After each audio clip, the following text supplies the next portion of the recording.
Faith, Hope and a Charity Shop. A stuffed wombat production. This is the Shirehampton Stuffed Wombat Society with their performance of Faith, Hope and a Charity Shop. It's a cold, damp, blustery summer's day, and a svelte-looking man approaches the door of a very ordinary-looking basement flat.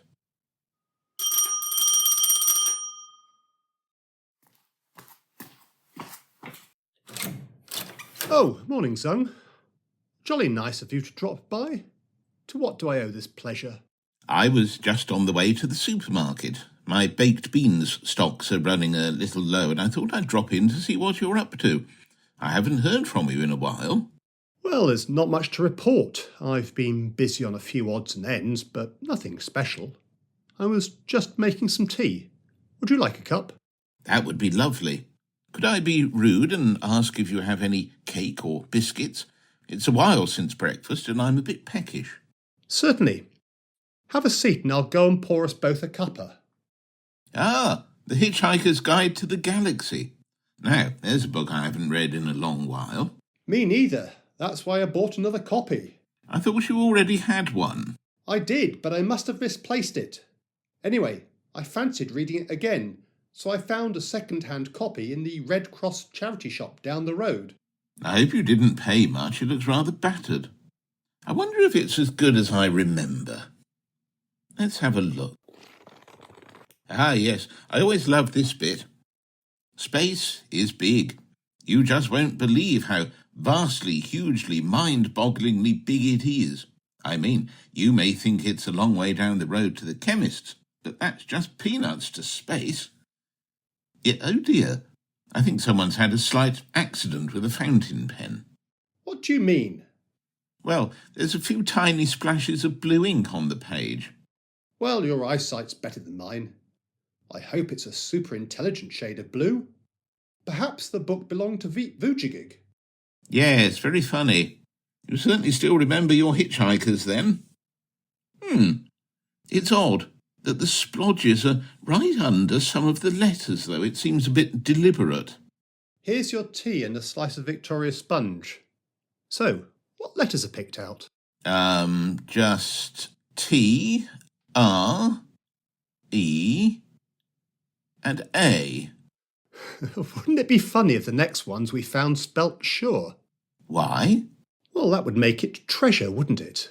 Let me check the next few pages. Nothing on this page. Or this one. Oh, hang on. There are some on Lummy. S-U-R-E. You're joking. No, see for yourself. Surely that doesn't happen by chance. Not unless the book's got a built-in improbability drive. It's more likely to be a form of steganography. You what now? Steganography. The art of concealing a message in another message or object. Blimey, I wonder if there's any more. Let's sit down, drink our tea and see what we find. So that's the whole message, is it? Yes, the dotted letters definitely spell out, Dear Relative, congratulations on spotting the cryptic references in my will.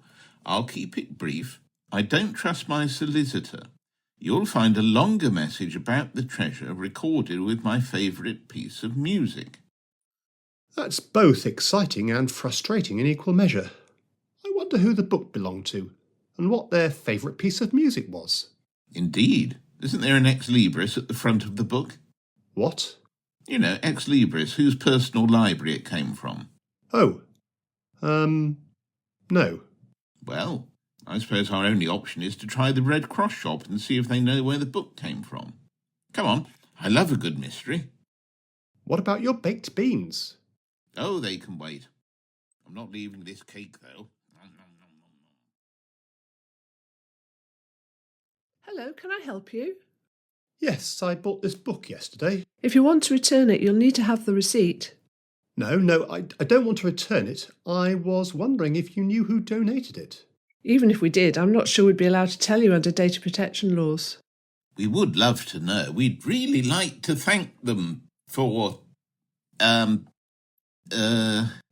For donating such a rare first edition copy of the book.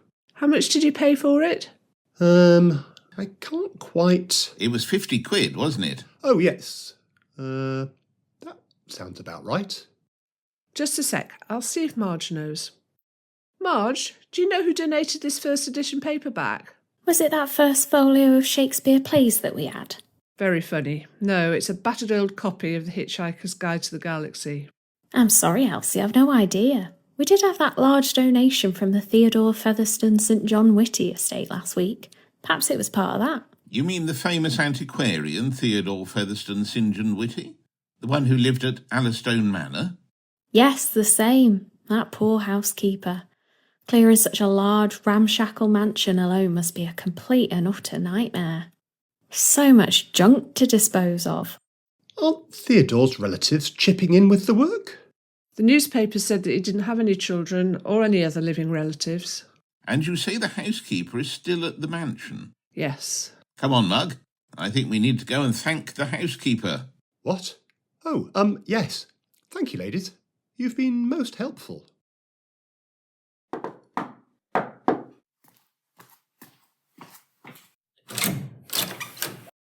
Good afternoon. Can I help you, sirs? Hello. Is your mummy in? No. Oh, when will she be back? Back, sirs? Yes. Has she popped down to the shops or something? Oh, no, sirs. I'm an orphan. I never knew my mother or father. Crumbs. I'm so sorry. Look, could you tell the housekeeper that we'd like a word when she comes back? Might I suggest that that's a very sexist view of housekeepers? What do you mean? I am the housekeeper, sirs. But you can't be more than 9 years old. All the better to clean the chimneys, sir. What? Mr. Featherstone St John Whitty didn't send you up the chimneys, did he? No, sirs. My apologies. I thought you'd spot my little joke. Thank heavens for that. Now, how may I be of assistance, sirs? Yes, sorry, I didn't catch your name. Garstang, sir. Thank you. Mug, could you explain to Garstang why we're here? What? Oh, yes. We represent the, Ford Prefect Musical Society. We gather that Mr. Featherstone St John Whitty was a big fan of music and wondered if we might, buy any sheet music that he might have collected over the years. You wouldn't happen to know what his favourite piece of music was, would you? I'm sorry to inform you that I burnt any sheet music that he collected along with his old bank statements and insurance policies only yesterday. Some of them were decades old, sirs. I even discovered an uncashed cheque for £3,000 from 1972. I really have no idea why he kept them. As for the sheet music, I'm sure most good music shops will stock the pieces I burned. Oh well, never mind. Thank you for your time, Garsting. Come on, Zung, let's go home. For what it's worth, sirs, his favourite piece of music was Land of Hope and Glory by Edward Elgar. He was very patriotic, you know. Look, Mug, why don't we drop in at Tina's cafe for a spot of lunch? Excellent idea.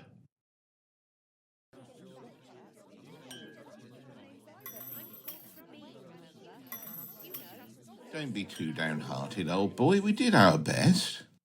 Ah, here comes the waitress. How are you doing today, gentlemen? As well as can be expected. Have you decided what you'd like? I think so. Could I have the goulash and a large glass of the house red? Certainly. And for you, sir? I'll have the beans du jour and a pot of tea, please. By the way, I really think you need to spell check your menu before you print it.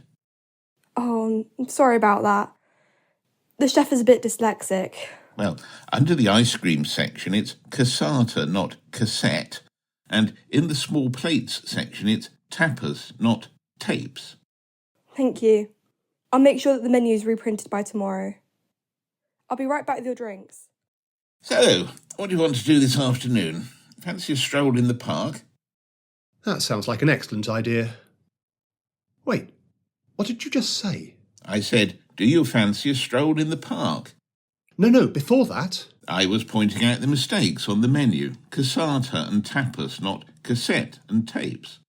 Precisely, cassette tapes. Yes, and?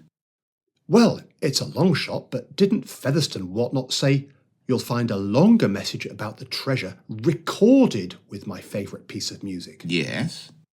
Well, perhaps he actually recorded the message rather than wrote it down. Blimey. On a cassette tape. OK, but which one? Well, if Garstang's right, it'll be the one with Elgar's Land of Hope and Glory on. So we're going back to Alistone, are we? The charity shop's closer. Let's try that first. Can we at least have our lunch first? Fair enough. I don't think an hour or so is going to make any difference. Good afternoon, gentlemen. Are you back to buy another rare first edition paperback? What? Oh, no. I was wondering if Mr. Featherstone's St. John Whitty donated any cassette tapes. Marge, did we get any cassette tapes with Mr. Featherstone's donation? I'll have a look in the back. Oh yes, here we are. Several large boxes of them, in fact. We're going to bin them tomorrow. No one uses cassette tapes anymore. He does. Really? Oh, yes, he's one of those audiophiles. Very old school. You should see his collection of 78 gramophone records. OK, don't overdo it, Zung. Well, you can have them all for £5. You'd be doing us a favour. How many do you think there are? Hundreds. Blimey, is this really worth it? It could take days. I mean, loads of the tapes aren't even labelled. People that don't label stuff really annoy me. Don't even get me started on unlabelled photos. Steady on, old boy. Let's separate out the labelled and the unlabelled ones. Then we can work through the labelled ones first and check if they match what's written on the boxes. But that's still going to take ages. Even if it takes a minute per tape, then 200 tapes will take over 3 hours. Then we're going to have to listen to the whole of each of the unlabelled ones. Say a minimum of 60 minutes per tape. We're looking at hundreds of hours of work. If you've got a better suggestion, I'm all ears. I'd have thought he'd have put some sort of mark on the tape if it was that important. You know, so he didn't accidentally record over it. Yes, but what kind of mark? I mean, it could be any... Hang on. Zung, you're a genius. I am? Yes, perhaps we only need to check tapes that have the record protection tab missing. What? Don't you remember? If you wanted to prevent the side of a tape being overwritten, you removed that little piece of plastic on the top edge of the cassette. Oh, yes, I remember now. Right, let's get sorting.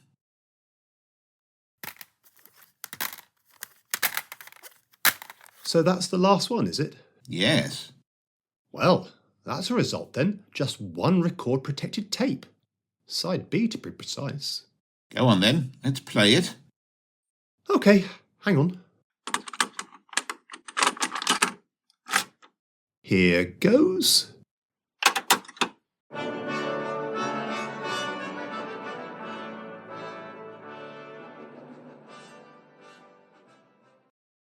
Well, it must be the right tape. If you like patriotic music, then it has it all. Rule Britannia, Jerusalem, and crucially, Land of Hope and Glory. But no message to speak of. No. Oh, I give up. This is pointless. Have a little faith, old boy. We must be missing something. I'm surprised you left all that spare space at the end of the tape with all that dreadful tweeting noise. Sounded like Donald Duck on speed. Yes, it did, didn't it? Hang on. I think you're onto something. Let me get the computer. So here's some of the original Donald Duck on speed bit.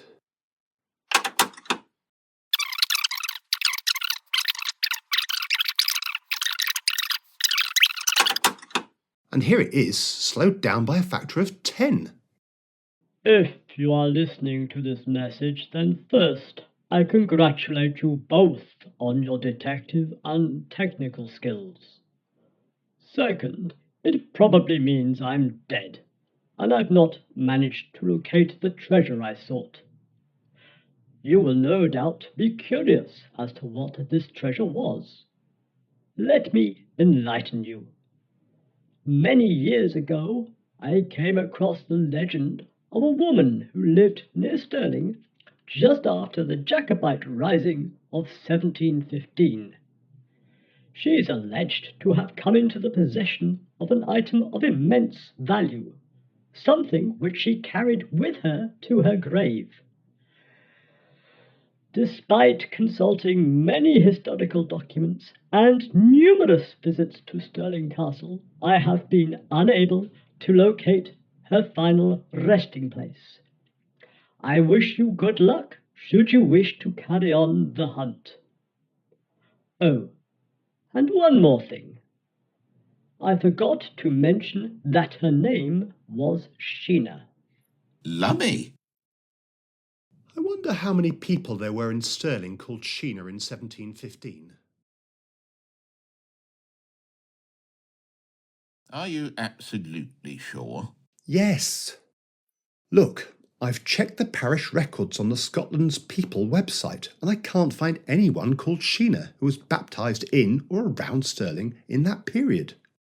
Remember, we're talking about a time before the law required you to register births, marriages and deaths. Perhaps she's not from Stirling. Trust me, I checked. There's no one called Sheena baptised in the whole of Scotland either. At least, no baptism that was recorded. Well, maybe she's English. That's very unlikely. The English aren't exactly popular with the Scots at this point in history. However, I checked and I still couldn't find anyone called Sheena in England or Wales in the 1690s either. I did find someone called Sheepy Field baptised in Cambridgeshire in 1696, but I digress. Sheepy Field? Really? Yes, I'm not kidding. He was the son of Thomas and Sarah. It's probably a transcription error. Right, so we're stuck then. Looks like it. Couldn't we use your Tim machine to travel back in time and see if we can find this Sheena? We could, but I'd point out two problems. First, there could be thousands of people living in Stirling at that time. It would be like trying to find a needle in a haystack. Second, we're English, and neither of us speak Gaelic. We'd stand out like a sore thumb.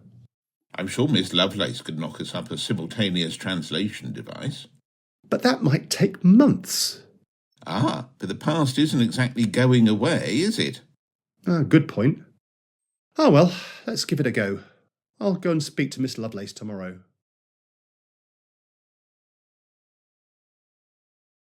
So, these are the translation devices, are they? They're jolly small. They'll have to be discreet. Let me just give mine a quick test. My name is Mr. Timothy. Try yours. My name is Dick. OK, let's set the Tim machine's destination, date and location. There. Done. Right. Stirling 1715. Here we come. Crumbs. It's quite dark. Thank heavens for the moonlight. Where are we? Just next to Stirling Bridge. The castle's up the hill. I thought... Shh! I can hear something. Blimey, it's a beggar.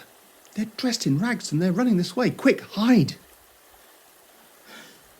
That was a jolly lucky escape.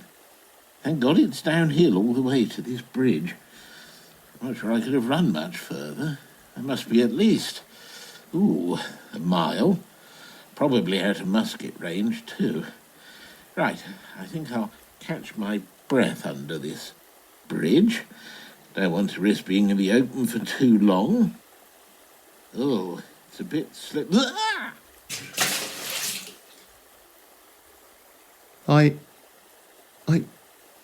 Did you see what I just saw? That was me. What's going on? No, it can't be. What? Come on, let's rescue me. We don't need to. You turn up in hospital and tell me about an accident you had, remember? Which accident? You know, the one where you thought you'd started the Great Fire of London. Oh, yes, so I did. Do. Will do. Didn't you say you were locked up in a cell in Stirling Castle with Rob Roy McGregor before you turned up in London? That sounds about right. I think there was an old woman, too. Justice. No, surely not. What? If I'm not mistaken, Rob Roy said her name was Sheena. That's right, Sheena the healer. Quiet. Someone else is approaching the bridge. That's her. How can you be sure? I swapped clothes with her before we escaped from the prison cell in the castle up there. I got her rags and she got the clothes I was wearing. They're jolly fancy. Of course they are. Before I was in the prison cell, I seem to recall I was lost in the palace of Versailles. Apparently, I was King Richard I, and there was a revolution. Baron von Brussel was trying to kill me. She stopped. Avel dyn some beam. Hello. Hello, Is there anybody Avel. there? Oh, good. I think she spotted us. Well, hello again, Dick. Oh, more fancy clothes, I see. Bet you couldn't wait to get out of my rags, you wee Sassenach shite. Steady on. Look, they were chafing something horrible. You have the Gallic after all. So, was that just a ruse in the cell? Of course it was. Who are you? I'm Fraser. I'm Dick's accomplice. We're spying for the king over the water. Who? James, you know, the rightful king of Scotland. We need to escape north as soon as possible. Could you hide us for the night? Where do you live? In the forest, quick. Follow me. Well, this is very cosy. I love what you've done with the branches across the cave entrance. Very decorative.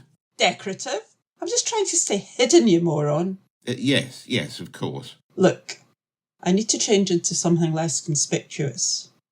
These robes of yours are far too warm and beautiful to spoil. No peeking now. Oh, we won't. So, Mugg, did you spot anything when you were skulking about the back of the cave? No, nothing. No gold, silver, no jewels. In fact, I don't think Sheena's got two halfpennies to rub together. Perhaps she comes into money later in life. Look at her. Do you really think she's got that many years left? I mean, she's hardly got any teeth and she's thin as a rake. One cold winter and that'll be her.